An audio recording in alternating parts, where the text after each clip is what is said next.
লতা, কোথায় গেলে তুমি? এদিকে এসো, তোমার সাথে আমার জরুরি কথা আছে। কি ব্যাপার? আমি রান্না করেছিলাম, বাড়ি ফিরেই তুমি হাঁকডাক শুরু করেছো কেন? তোমাকে কতদিন বলেছি রান্না বান্না তোমাকে করতে হবে না। বাড়িতে 5-7টা দাসীবাজি রেখেছি, এরাই রান্না করবে। তোমার এখন বয়স হয়েছে, তাছাড়া আমার টাকা পয়সার তো কোনো অভাব নেই। হ্যাঁ হ্যাঁ, বুঝতে পেরেছি। এবার বলো কেন ডেকেছো?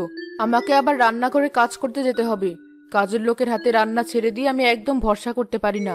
রান্না করে সবসময় ঘরের লোক প্রয়োজন। আগামীকাল থেকে ধান কাটার কাজ শুরু হবে। তুমি তো জানো আমি প্রতি বছর জমি থেকে 1000 মণ ধান পাই। এই ধানগুলো ভালো করে সেদ্ধ করে গোলায় তুলতে হবে। একটু আগে তো বললে আমার বয়স হয়েছে, আমি এত সব দেখাশোনা করতে পারবো না। তুমি এক কাজ করো, আমাদের একমাত্র ছেলেকে একটা বিয়ে দিয়ে দাও।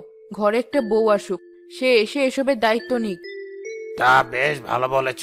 একটা লক্ষ্মী মেয়ে আছে। ওর বয়স মাত্র 16 বছর। কলেজে ভর্তি হয়েছে। দেখতেও রূপবতী, আর কাজে খুবই ঘরকন্না। তা বেশ, শুনে খুব ভালোই লাগলো। মেয়েটাকে নিয়ে একবার আমার বাড়িতে আয়। একটা ভালো সম্বন্ধ রয়েছে। যদি তুই রাজি থাকিস, মেয়েটার সাথে বিয়ে দিতে পারবি।